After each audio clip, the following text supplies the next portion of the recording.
Welcome to the second day of the NewSpace2012 conference. My name is Dan Pastiff, and I have the pleasure of being today's manager for the day's proceedings. Yesterday we had the opportunity to discuss how different models can lead to great ideas. Yesterday we had the idea to discuss how different models can lead to great ideas and how the average citizen can get more involved to make space more relevant to everyone. Today we'll jump forward and examine how that work and others can serve to drive us forward in opening up new opportunities in the space industry. This leads me to our starting panel. Any new business venture needs to understand the difficulties and challenges that it'll take to launch itself. One of the most critical components in particular in the space industry is securing investment. This morning's panel will focus on how to create a viable industry, and I hope this panel will be useful as well for our business plan competition. To lead this panel off, I would like to introduce Mr. Levin. Mr. Levin has over 25 years experience in new media, space, and telecommunication industries, having served as the founder of Courses XM's radio. He currently serves as the president of Sky7 Ventures, which works with and invests in new technologies. His recent work has included working with companies such as Slacker Radio, ATK Aerospace, Blue Ridge Networks, and Sentinel Satellite. Without further ado, Mr. Levin.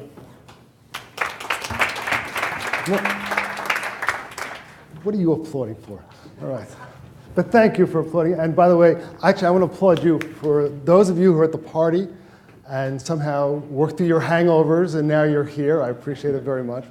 There'll be plenty of parties, I'm told, so if you came home early just to get enough sleep to be here, that's even better.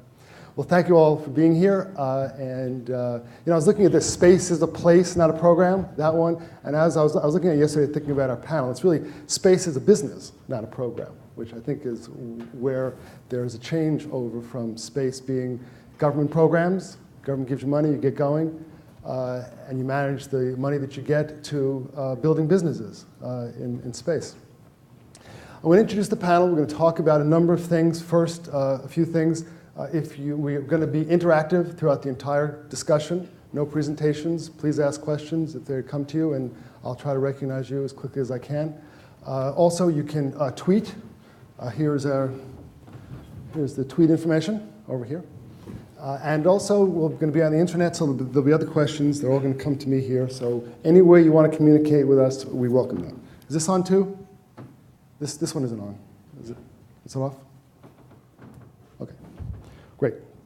Let me introduce the panel here, and then we're going to get going. By the way, you can read their bios in the book. No big bios here, just real quick things so you know who everyone is.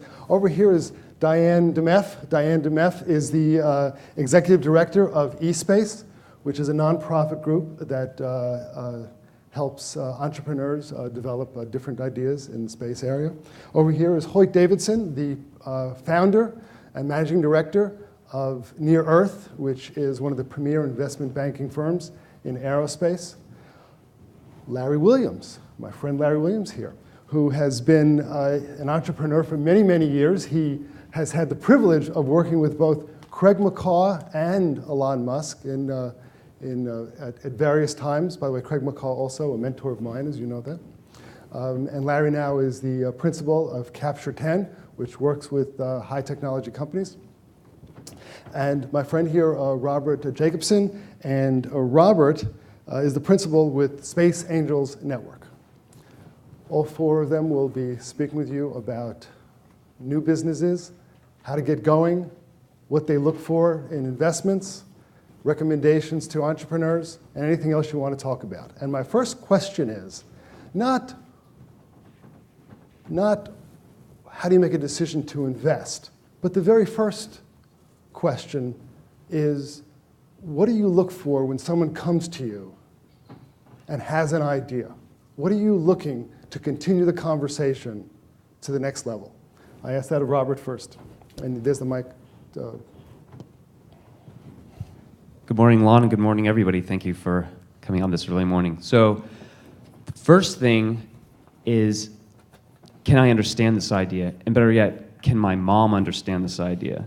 It has been articulated in such a manner that, my mom, a non-engineer, could understand this, because many times you get something can't even be understood. I'm going, okay, what's this there? And I don't have time, and it might be a great idea, but it gets passed on. So the second thing I'd probably look for is if I see compelling ideas, I go right to the management section and just see if I see any familiar, anything's pop out. You know, what have you done for me lately? A track history, any familiar names? Do they work maybe with SpaceX? You know, have they had any successfsuccessful exits? You know, that pops out. And probably the third, all equal, not necessarily in a hierarchy, is customers.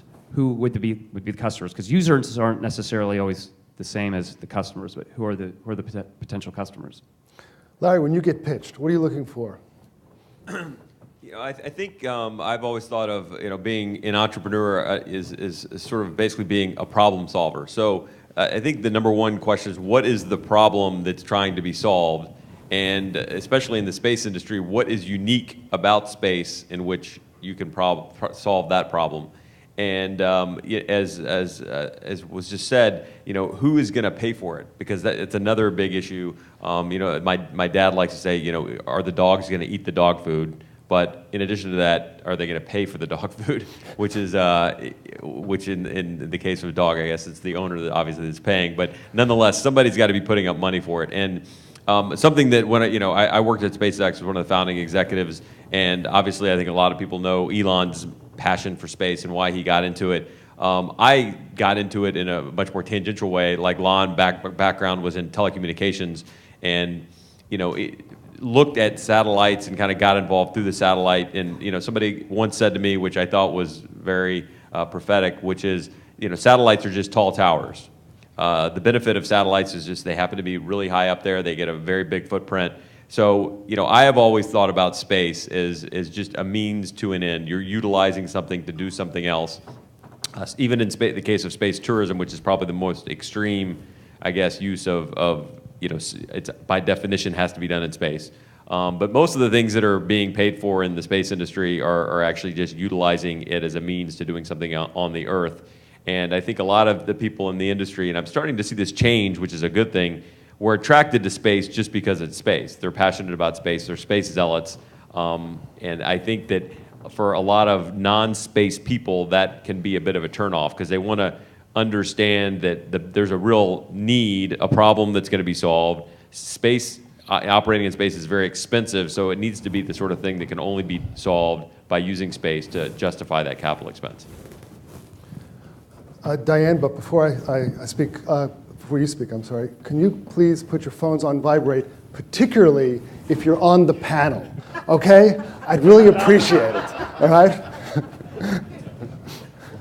All right, go ahead, Diane. Hi, good morning, everybody. The first thing that we ask companies when we're evaluating them is, I would echo what Robert said, and that is how big, what is your problem? What's the problem that you're solving? And how big is that problem? Is it sufficient enough to warrant the building of a business? And then the next question is, again, is there a market for it? And where is that market? In other words, who are the customers? Thanks. Got it off just in time. I agree with all the answers the other panelists have given, but let me look at it a little different way. I think there's an easy screening process up front, and then a longer, more difficult one in the back end that leads to actual checks being written. The easy one up front is, did they hook me with the idea? Do I think it's interesting? Is the management team credible, enthusiastic, confident? Is this a real market opportunity as opposed to a small niche? And are they realistic? That gets you in the door, allows you to make the elevator speech to the angel club or to the venture capitalists, and that weeds out a very large percentage of the opportunities. But once you get down to that list, and by the way, we have a business plan competition starting after this, and 10 amazing companies. I hope everyone sticks around for it. They have certainly all got their hooks into me with their ideas and their management teams. But then you get to the second screening, and the second screening is, do they really understand the addressable market they're going after and the competitors that are already there? And there's always competition. A lot of entrepreneurs sort of gloss over that, or they assume that they're just going to walk over the competition, or they assume their great idea is just going to market itself. And people are really busy, they're really skeptical, they're really conservative. They don't change their behaviors and buy new things and do new things without a lot of coaxing and marketing and strategy. And you need a team that not only has all the great technical capabilities to build something, but actually has an understanding of what it's going to take to penetrate that market and take share away from other competitors. And secondly, also understands that none of this is easy. There's going to be lots of risk, and they're realistic and upfront with investors about the risk and explain to them how they, to the best of their ability, going to mitigate the various risks. And so I would say the second screen really is focused on competition, marketing strategy, risk mitigation, and that's where you spend a lot of time in due diligence to get to the check writing phase. I want to follow up on something that Larry specifically mentioned, and that is, how important is it in the beginning to have customers? Not that you can identify customers, but that you can go to customers and actually talk with them and say, would you buy this product? Would you use this service? Is that an important feature, particularly at the beginning? Obviously, it would be great if it existed, but how critical is it in the very beginning? Robert? I think if, it could just be, might be letters from a company that just simply says, we're interested in this technology. It doesn't have to be a signed agreement, just to show that there is a modicum of interest. Mm-hmm. Is it that outside validation that helps? I mean, that's whenever I'm trying to raise money I always try to get as much outside validation as possible. I assume that's critical still. Go ahead, Diane. So for eSpace, we work with extremely small, very early stage companies. Many of them are just in an idea phase. And when we do the evaluation process, our network of contacts is so extensive within the aerospace industry and the various sectors that we go out, our investment advisory team, which is a subset of the board, goes out and asks experts in those sectors to participate in the evaluation of the company.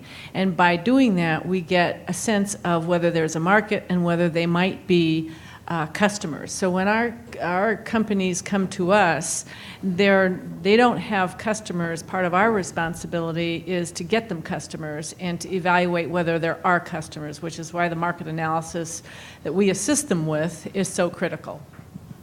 There's a very good book called The Lean Startup, and that actually is to the point of really getting out there, talking to your customers, finding out specifically what they need, and really iterating and pivoting on your business as you move forward.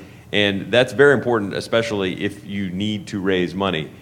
If you have if you're in the fortunate position where you don't have to raise a lot of money initially, you can have a big idea, and often you may be ahead of the market. I got involved with two companies that I think had ideas that the market really wasn't ready to support, but they had founders that had big enough visions and strong enough confidence in their own ability to execute that they were able to do it. I mean, SpaceX, Elon was told by many, many people SpaceX was a bad idea and that there was no market. And I heard it all along the way too, which is that there's no demand there. There's plenty of launch capacity, and lowering the price isn't going to change the equation.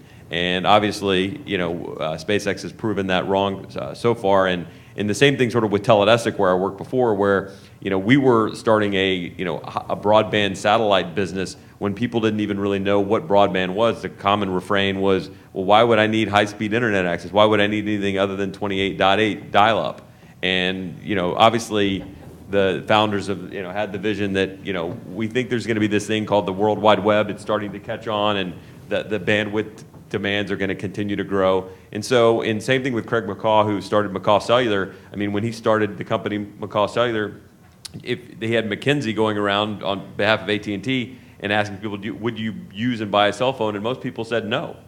Their prediction was 200,000 cell phones in the United States by the year 2000. So, there are some situations, if you have the capital and the confidence and the ability to execute even without those customers saying they're willing to pay, that you can move forward. But those are probably the exceptions, not the Right. rule. Well, there is the factor. I mean, I work with Craig too, and Craig was also an inspiration for me to get XM Radio started. And he was the kind of person who he had his vision, and then he kept on doubling down. And people would say, no, this isn't. Many people would be skeptical, but then he kept on going, and at least in the cellular business, he did amazing things, and he saw that all coming. With XM Radio, I mean, I remember when you were working on XM Radio, a lot of people said, you know, why would anybody ever pay for radio? I wasn't one of those people. I love music, so I got it. But I think a lot of people were saying, radio's free. Why would anyone ever pay for radio? And now you look at things like Pandora, and I mean, everybody's paying for radio. And Slacker. Yeah, and Slacker, of course. Yeah, sorry. Disclosure. Thank you.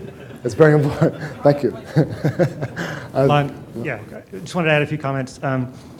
For a lot of industries, market risk isn't that big of a deal. They're known, mature markets. For this industry, we did a study last year for NASA, and we spoke to lots of different types of investors. And in almost every case, market risk was identified as the single biggest obstacle to attracting capital to new space ventures. By far, it wasn't even close. And that's because in most cases, the markets are brand new. You're building something, you're doing something for the first time, or they're small, or they're dominated by government, and you don't know if there's going to be a commercial market to take over, or if so, when, and if when, how big it might be. So market risk is huge in this industry, and I think it's really stopped a lot of, because of a lack of customers, it stopped a lot of companies from being able to raise money, which is why I think NASA in some cases understands they may need to be the first customer or the anchor tenant to help get the business off the ground. Robert? Can we also chime in maybe about the types of investors? Because there might be some entrepreneurs who think, well, maybe I should just immediately start to go to, this major VC or institutional type of investor, and their idea maybe is not really ready for prime time, right. But they have to go to a group like us where we aggregate and bring together individual investors who invest in opportunities like these because they're small, because in a way it allows them to become to experience entrepreneurship again without the personal risk. So they can put in, whether it's somewhere between 25,000 and maybe, on the high end, maybe a couple $1 million into something that they can be involved with, but without all the personal risk they might have had as an entrepreneur. Right.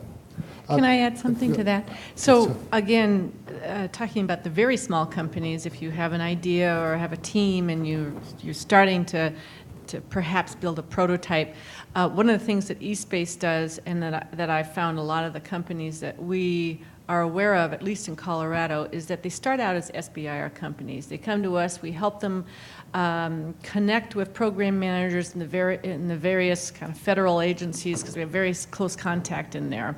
So we help them secure their first SBIRs, SBIR 1, 2, and then they, at that point, if they've got a couple of SBIR 2s, then we start encouraging them to wean off the SBIR so that they don't get into the cycle of an SBIR company, which is not the purpose of the SBIR program. And then we start going after the industrial contracts with them. And that's been a pretty successful model. We are not an organization that has the luxury of looking for independent either VC or equity investors in the very small companies. We're kind of pre-investor assistance. And so that's the model we've seen progress from idea through customer beyond an agency. Robert, We have a very complementary relationship in a sense. So eSpace, which we do have a partnership with, can help funnel opportunities to us and vice versa. Right, exactly. Let me respond to that a little bit. When I'm talking about investors, I am talking about sort of post-angel phase. We support both of these organizations. I think they're doing great work and are sometimes even angel investors ourselves. We see a lot of companies that through friends and family, their own money, angel investors, SBIR grants, have raised a couple of $1 million, and they've built a prototype or they've stood up a business that looks pretty exciting, and now they need $3 to $5 million to get it to market. And that's when you're past the angel stage, past the incubator stage, and you need to start talking to either strategic investors or institutional, financial investors. And that's really the stage I was talking about. And that's, it can be really difficult in this industry. It can be worse in the case where what you're doing involves big space infrastructure and you need 300 to 500 million.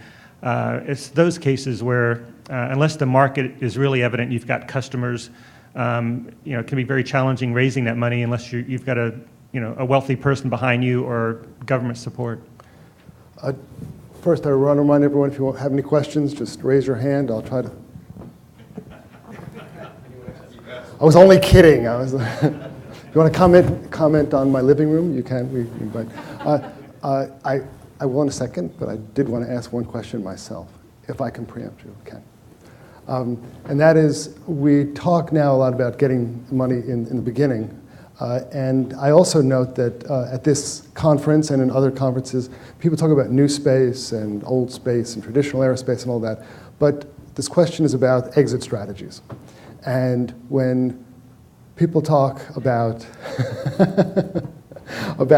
well, I'm going to make a lot of money, and then you, the investors, are somehow going to make a lot of money with me, and then the investor will say, well, how am I going to make a lot of money, and when am I going to see that money? And is this an ongoing business, or is there really an exit strategy here? And often the exit strategy is it's either going to go public or big aerospace is going to buy me. And what do people say that convinces you that there really is an exit possible and that money will be made? Okay. Go ahead. The reason why I kind of giggled is that in the 3 years we've been in existence, 3.5, we've had about over 100 companies who have come to us as candidates. We've incubated 13 of them. I'd say 98% of those companies have no exit strategy, which makes it very difficult to attract investors. This is their passion. They're not interested in turning over a software company as quickly as possible and then starting another one and getting as much revenue from that as possible. This is what they're going to do for the rest of their lives. They may have a partnership with a prime or a larger or medium-sized company, but this is their company and they're going to stick with it until it either goes under or they do. So, the flip side of that is when you do see a management team that walks in and says, we're going to build this business and sell it in 5 to 7 years, and here's who we're going to sell it to, and here's why they're going to buy it, and by the way, we've done this before. You'd like hug them, because it's so rare to find that.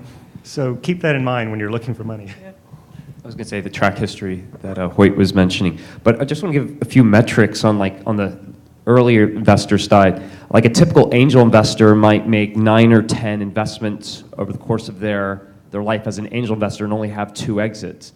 And I just looked up from the University of New Hampshire's great database on angel investing. In 2011, there were 61,900 companies that received angel investment. Now, we're considered one of the only groups that's specializing in angel investment. And in about past 15 months, we've had about 5 deals invested in.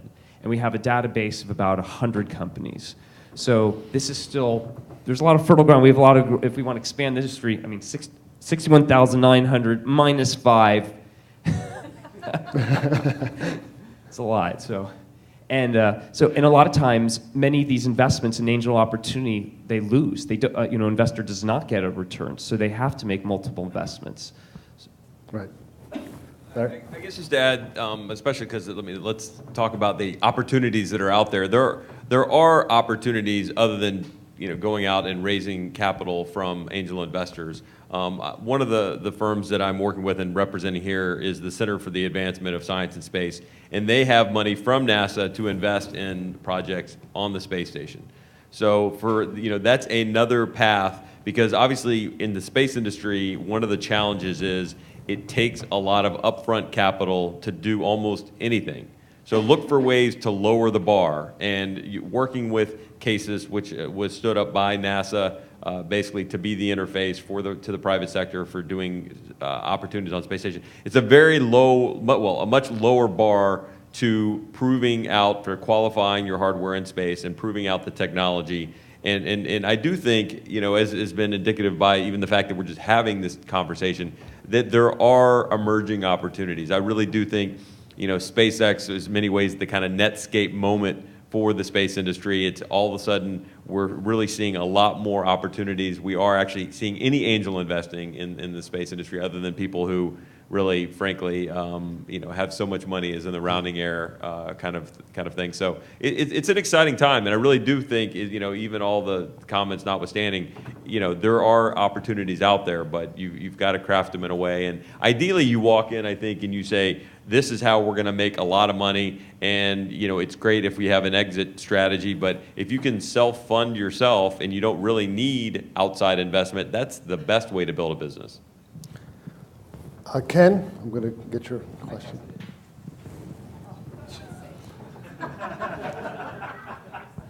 And I don't have it, so why don't you ask it?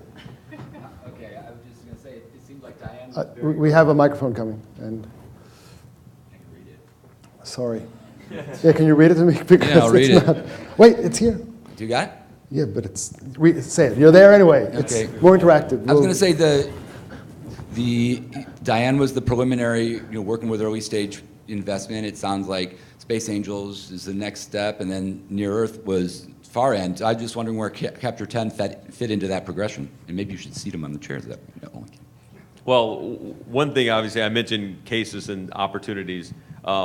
Really, with the Chapter 10, my firm is helping companies with technologies in space, technology in general, go and capture new billion-dollar, 10-digit markets.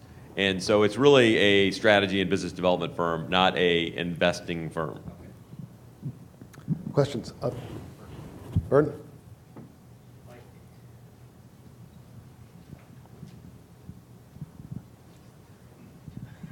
Thank you. And by the way, thanks for dressing up for the... Yes, so this is my Ukrainian-Russian t-shirt, which says McLennan's and the party's over, courtesy of friends in Kiev. I work in Europe a lot. So I gave the keynote talk a couple of days ago at the business plan competition and showed some figures presented by, I think, McKinsey, that as of February 2012, over 19,000 digital healthcare applications, apps, have been put on the marketplace, 19,000. So when you add in digital or edutech, when you add in the mainstream of gaming, social, mobile, big data, et cetera, and the clear exit strategy, the clear path to hockey sticks in some cases, the speed, the low market risk in many cases, how do hardware companies, and this is a question not just for space companies, but for medical device and other hardware companies, how do you justify to investors at all that they should invest in anything related to hardware, whether it's space or otherwise? I agree that is one of the challenges in a world where, and it's really the internet that started this whole thinking that it's easy to get into a market. Whether you can build a business around it's another story, but at least the risk is low as far as cash goes. I think what happens, it gets really crowded. Now I'm answering the question. I'll let these guys and kids. But the answer, I think, and I'd like to hear your opinions on this, is that the internet, low barriers to entry, anyone can get in, but then it gets crowded real fast. And the flip side argument, if you can convince people who have money, is that, look, there is a barrier to entry, that once I do get this money, and once I can do this, it would be much more difficult for others to follow. I think that's the way you answer it. Whether it's easier to do or not is another story. And I'd like to hear your opinions on that. There were two anecdotal things I saw recently when Facebook had their IPO, was around the time SpaceX, when had their last flight. And there was an article in the private equity magazine that I saw that actually was kind of comparing Facebook, and we know what happened with the IPO there and the challenges there in SpaceX, and he says, gosh, maybe now it's actually a good time to be looking back at hardware. Barriers to entry, potential profits, market opportunity, customers, Facebook, maybe they were over-exaggerating, where their growth is. And then there was a second example, not quite related, but on Kickstarter, the crowdsourcing platform, there was this product. It was like a wristwatch. Basically, like, I don't know, it was like putting the iPhone on a wristwatch or something like that. And they raised somebody know, $10 million through crowdsourced. And this is a hardware that I don't even think they have a prototype. So I'm not sure if the platform is going to happen for a space-enabled crowdsourcing effort just yet. But sometimes there are things just that surpass even maybe just logic. There is an emotional component to some of this stuff. When you talk about getting an investor to invest, it's like dating. That first couple times you meet, it's not just what pencils out. It has to really also be, there's usually an emotional connection on the early stage side that the investor says, gosh, I get this. I see the enthusiasm. I see the great plan. And they have to almost be psyched into this as much as the entrepreneurs to sort of say, I get it. I want that 30x return. It might not be realistic, but I want it. Larry? Yeah, I think, the comparison to Facebook and SpaceX is a good one. Hardware is hard, and it typically takes a lot of upfront capital investment. But I was meeting with GoPro yesterday. I don't know if you have ever heard of GoPro. If you have kids, you probably have. They developed the best high definition small cameras that are used by a lot of people, sports enthusiasts, and they nailed the product. And it really wasn't anything all that unique in some respect, except for they just nailed it, and they've got the best one out there. They've got market share. I met with a guy who was a 150th employee. He was hired in February, and now they've got 300. There are opportunities out there in the hardware space. And it's great to see the United States. This is, I think, with SpaceX, a somewhat untold story, that we're back into the manufacturing business and we're kicking the world's butt. So we can do manufacturing in the United States, and it can be done very well. And a lot of the space business, by definition, does require hardware. Right. So not to say that it has to. There are other opportunities out there. Another success story that I'd mention is Skybox Imaging, which is guys that really came out of Stanford with an idea to utilize space and do imaging. They've raised capital from the who's who of the venture community that have invested in the company. They've raised a total of $90 million. They've gone through 3 rounds of financing, and they're doing some great things, and they're doing things that no one else is doing, and frankly, just doing it better. They're not actually that no one else is doing it. So there are opportunities out there. There are reasons for optimism.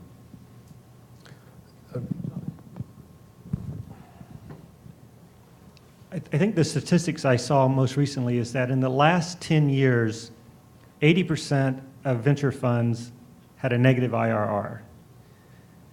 And the top quintile wasn't that much better. Unless you were one of the top 20 or so venture funds that happened to have gotten into Facebook or Twitter or some of these other deals, you didn't really give your limited partners the returns that you would expect from investing in a venture fund. So it hasn't been a good prior decade.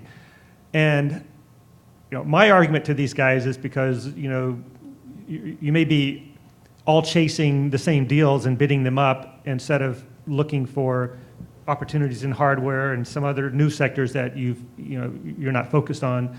And I think that argument is starting to get some traction. But I would say most of the investors we talk to, they're still focused on social media and internet because for a very little amount of money, you can maybe get $1 billion business, and that's how you get to the top of the rankings in your industry. That's how your name, becomes great, and so it's just psychologically, important to a lot of these firms to have that sort of ranking to attract money and have the respect of their peers. But we're still trying. And I'll give you one example. We were raising money for a hardware company, and within 1 week, the partners at 2 different venture funds told us that the general partnership had decided to focus only on social media and internet, and they were getting out of the hardware business and wouldn't look at any future deals. And one of the 2 partners decided to leave the firm, and because of that. So I wouldn't say we've reached the peak of interest in this social media, internet type applications, and the days are going to be better. It's still a frenzy out there. Most of the incubators you go to are still focused on building iPhone apps and web-based businesses. So that's still where most of the money and interest is. And I just hope we can, with successes like SpaceX and more publicity and more successes, start building greater interest within the investment community that you can make money in space. There's a great book that I was checking out recently called The Myths of Entrepreneurship from Scott Case from Case Western, but no relation to just happens to teach at the school. Talks about a lot of times venture capital looks in the wrong areas, and they tend to be kind of geographically focused many times. Whereas our group, we're virtual and global reach. We have investors maybe in Wisconsin, New York, Southern California, and all the space-related deals are not necessarily in Mojave or North California. They're all over the place. So it's being able to have a wide radar. And for the entrepreneurs, it's a matter of building a great business. Don't try to build a great space business, just build a great business. Question? There's a question. Yes. What impact do you think the Jobs Act will have on early stage capital raising, particularly with the space industry? From the crowdsourcing, the ability to crowdsource, I personally have not yet been involved with any of the crowdsourcing efforts, and I don't know if anyone on the panel has seen space companies, space-related companies getting funded through crowdsourcing. My guess is it's probably happening, but I'm just not aware of it. Yeah. And typical angel investment creates... Hold on. Sorry?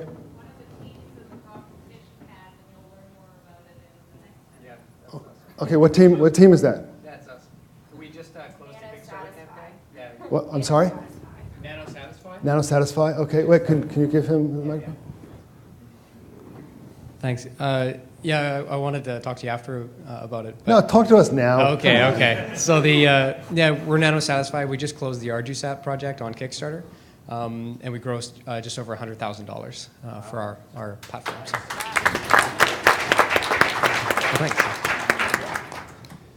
Thank you for sharing that, and I appreciate you telling us that. Thank you. There's a few other space-related Kickstarter projects. So go to Kickstarter. There's a couple of other crowdsourcing, crowdfunding sort of sites, but most of the activity I've seen is on Kickstarter.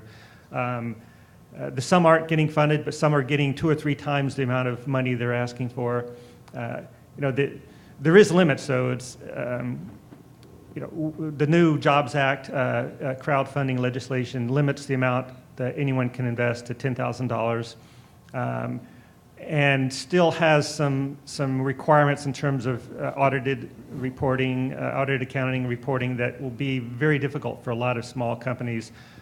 So people are going to have to figure out legislation and rules that make sense for these small companies. I think they'll figure it out and get it done. And I think it was at this conference last year, one of the young organizers of the Space Frontier Foundation came up to me and said, wouldn't it be great if you could get 1 million people together to invest $10,000 each and do it over the internet? And I said, it would be great because you've got all these space enthusiasts all over the world, but it's illegal and you can't use the web that way, and you can only talk to accredited investors. And then the Jobs Act comes out and they're making it happen just 1 year later. So this industry, more than almost any, has enthusiasts all over the world that would write small checks.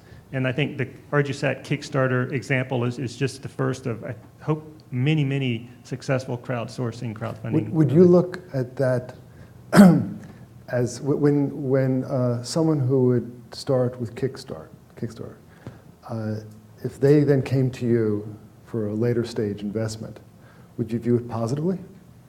Oh, definitely. I mean, for a couple of reasons. One, they were able to market their business to a broad audience and in public, and they risked failure, very public humiliation. A lot of these don't get funded. So if they got funded, it's because they've got a good idea and they know how to market, but also because now they've got 10,000 people out there cheering for them, right? And they can help in many different ways, just virally by being missionaries, evangelizing. So yeah, I think it's a very worthwhile thing to do. More related to jobs, maybe not exactly to the investment part, but on the traditional angel early stage investment side in 2011, each investment created about 6 jobs, at least in 2011. Now this is outside of space, all inclusive of everything in the 61,900 investment opportunities. Let's stick on Kickstarter. I'm actually fascinated by this. So let's say they fail. All right, let's say they go to Kickstarter and they don't get money. And assume they told you that. Well, I'm not going to ask you yet because you're later stage. But in the beginning, when they came to you, is it a positive if they got money? I assume yes. But if they don't get money, what are you thinking? And they told you. How did they execute that effort? I would want to see tactically how it was executed. Mm-hmm. And actually that might give me some thinking on, do they have a marketing perspective? Do they have any financial perspective? Are they just completely engineering focused? Mm-hmm. So I agree with you very much, Robert. One of the challenges we have with our companies is our companies tend to be age range from recent graduates to retired folks, so we're all over the board. The ones who have probably the most promise are companies that are in their 30s to 40, or the individuals are between 30 and 40. They've worked at other large companies, come out with an idea, they find a market gap, they think about it, and come up with an idea. Unfortunately, these individuals are very smart but lack the business experience and know-how, and it's not rocket science, so to speak, but it is really important. And it's difficult sometimes to explain to these very smart engineers that they really do need some business mentoring. And so if they came to us as a failed crowdsourcing, it would not be that important to us for the reasons that you had mentioned, Robert, and that is that we don't know how they presented themselves. Or if we looked at it, we could say, you didn't present yourself properly. The pitch is so critical, and what we do is help them with the pitch. So, I just want to add one thing. There's lots of good businesses out there that really don't lend themselves to a Kickstarter type program, because what you're offering the audience is not equity. You're offering them, the experience of being a supporter. And if you've ever been on that, there's different levels of money you contribute, and you get different goodies depending on how much money you contribute. So you got to be able to give them some tangible thing, whether it's a T-shirt or a piece of hardware or something. And some businesses don't lend themselves to that sort of almost consumer mass marketing type of an effort. If you can be creative and figure it out. I saw one Kickstarter raising money to finish a children's book, and if you contribute enough money, they would have the character look like you or be named after you. I mean, it's stuff like that. There's one Kickstarter for spacesuits, and if you give enough money, they will give you a spacesuit. Follow-up to this question. Please, Mr. Lee. My name's Burton Lee. I sit on the advisory board of Grow VC. Actually, I should say Dr. Lee, excuse me. Grow VC is one of the leading equity crowdfunding sites globally. We're based out of London with operations in Helsinki, Hong Kong, US. So we watch this equity crowdfunding space very quickly, and it is important to distinguish between equity crowdfunding versus the pre-purchase type of crowdfunding, which is essentially what Kickstarter is. Our assessment is that the equity crowdfunding space is still in very early days. There are major issues of trust and potentially fraud and scam, which have not been addressed. We believe there needs to be essentially a new ecosystem built around equity crowdfunding of certification agencies, for example, so that you can be sure that a company you're investing in actually is bona fide. Now, where we do see equity crowdfunding actually having the earliest potential impact is in topping off of existing angel rounds or seed stage, early stage VC rounds for a couple of $100K, for example, where the due diligence has already been done, where you see some equity investors who have reputation have already checked out the company, so the fraud, scam issues are really taken care of. We don't see broad, adoption of equity crowdfunding for space or any other industry until these broader issues of trust in the marketplace are established. Thank you.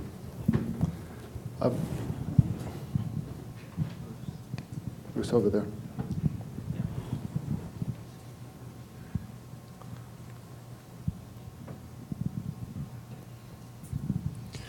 Yeah, hi, good morning. There was a lot of discussion yesterday about COTS and the COTS model, what we call the commercial leverage model, where the government comes in and does something where there's both government and commercial interest. And then you mentioned the SBIRs today, which is a big government program for helping develop technology. So I guess one of the questions is really two questions. One is, what can the government do to help? Are there other things like that you guys know of or can think of that would be helpful? And then two, when somebody comes to you and says, well, a significant part of my market or my customer base is the government, is that a positive or a negative? Those are great questions. Diane? So one of the things that eSpace, I believe that only about 30% of the SBIR1s transition into SBIR2s, and then SBIR2s pretty much stall there. Probably a very small percentage, I don't have the figure, but a very small percentage of those transition into viable companies. So the way the SBIR program was originally developed was that it was supposed to help commercialize research that was being funded through the government. And it, over time, became research that was of great interest to specific individuals in various agencies, with or without the interest in commercializing it. So one of the things, for instance, eSpace did was to pitch NASA to say, okay, we'll take your Colorado phase 1s and phase 2s, we'll incubate them, and we'll help commercialize them and improve that conversion rate from 30% and then the phase 2s from a much smaller amount into a much higher percentage. And they were very, very interested in that. However, they couldn't figure out a way of doing that. And so we suggested that they have an SBIR topic of helping to commercialize the other SBIRs. I think one of the models is NSF has a great model where they have entrepreneurs who are on the panels to determine the commercial viability. Some of the other agencies do not have that, and I think that's a real shortcoming in the process. Larry? I would strongly recommend looking at the government for a customer. The government is the biggest procurer of space services, and not just the U.S. government, which is the single largest, but international governments. One of the things I did at SpaceX was go around the world and talk to international customers, and SpaceX has captured quite a bit of that market. So I think you would be probably remiss not to be looking at that. And the U.S. government is obviously a very good customer to have, and sometimes it can be challenging penetrating that business. There are high barriers to entry, but in this industry, I think it's very difficult not to look to that opportunity. Thank you. There was another question. I saw another hand was up. You have some web questions as well.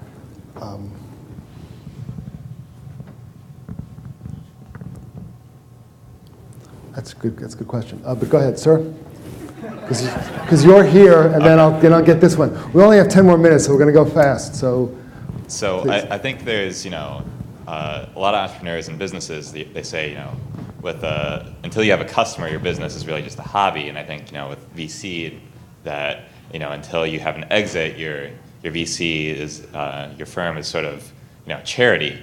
So how do you deal with it in the aerospace industry where you have such long lead times on exits for these companies? Do you wait until either government funding or angel investors get you there, or who are your investors and why are they doing this?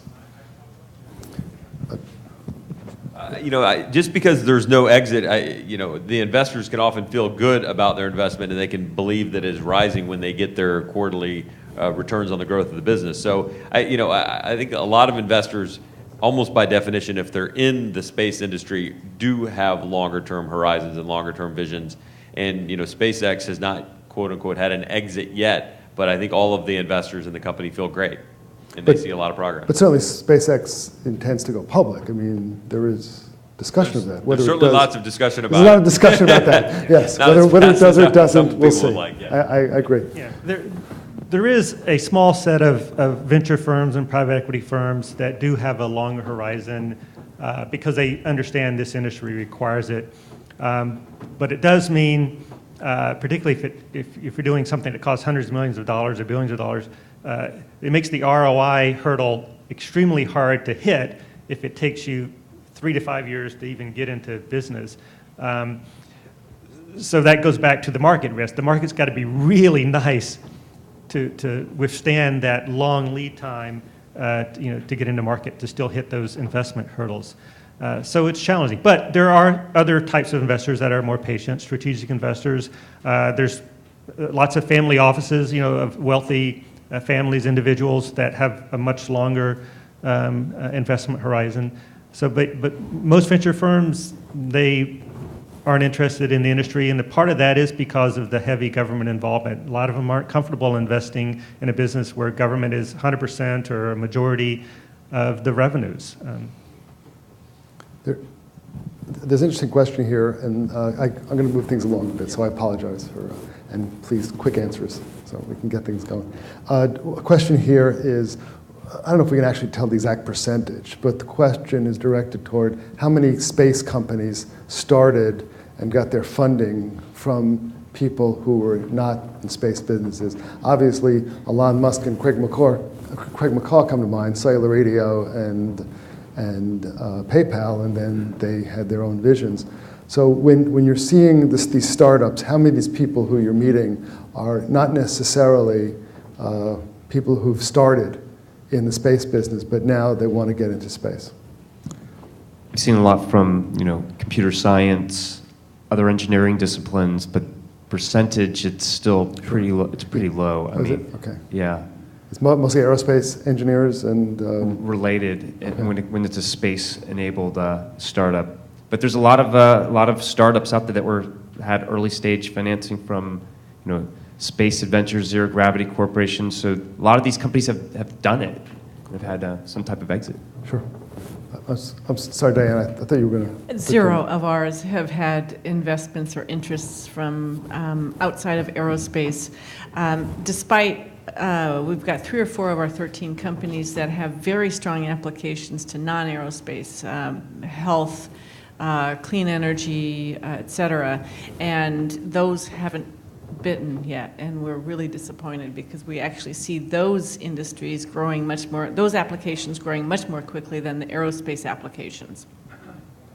Yeah, along those lines, do you, when you look at companies that are in the aerospace business, and you're looking for what their various revenue streams are, do you hope that there's also a terrestrial component, that there's another application to this besides space-based? Is that important? We'd love to see that because, it's like a diversified portfolio. And originally we thought that if they had, multi-industry applications, that they'd have a better chance of being successful. However, we have found that the companies that we're incubating have better success with the larger aerospace companies who are interested in what they're doing. Just quickly add to that, it's great to have multiple potential revenue streams from different industries and applications. However, it's better if it's staged, because a small entrepreneurial team can't do everything at once. It's hard enough to get one business and one revenue stream going. So an investor wants to see focus, on a core business, and then maybe there's some sizzle after that. Right. Okay, a lightning round. When you meet people, what are the personality traits that you're looking for in the management team? But lightning round. I want it fast. Robert. Articulate, focused. All right. Perseverance. To that, I would add the willingness to learn and to understand what they don't know. Those are my top three. That's okay. Now, let's go back to exit strategy for a second, and again, quickly. Is it important that there's going to be an exit? We've already touched on this, but people aren't, like, for example, you mentioned that it's okay if they just want to build a business and get a dividend. Yeah, I mean, I think what's most important, return on investment, and how people define return on investment is going to differ greatly. Robert, are you looking for exit? I concur with Larry. You concur with Larry that dividends and just building a business is That's okay with you? That's okay, but if there's As an angel investor? not as an angel investor, it's all depending on what the expectations are at the start. Okay. Sometimes an angel investor also invests for bragging rights. Okay, that's fine. I would say eSpace, because of the organization that we are, we're not interested. We're not as interested in the exit strategy. We're looking for customers and success, early success for our customers, for our companies. I guess my piece of advice would be, don't oversell the IPO potential of your business. Very few companies are good public vehicles. Yeah. Especially in this business. Exactly. So there's other ways, dividends maybe, recapitalizing the firm if it's generating cash, borrowing money and paying a big one-time dividend. But usually it's a strategic exit to someone. I'm sorry, Larry, did you have something else? No. Okay. Other questions before, because we're almost done? Okay, and I have no more questions. Wait, I have another one here.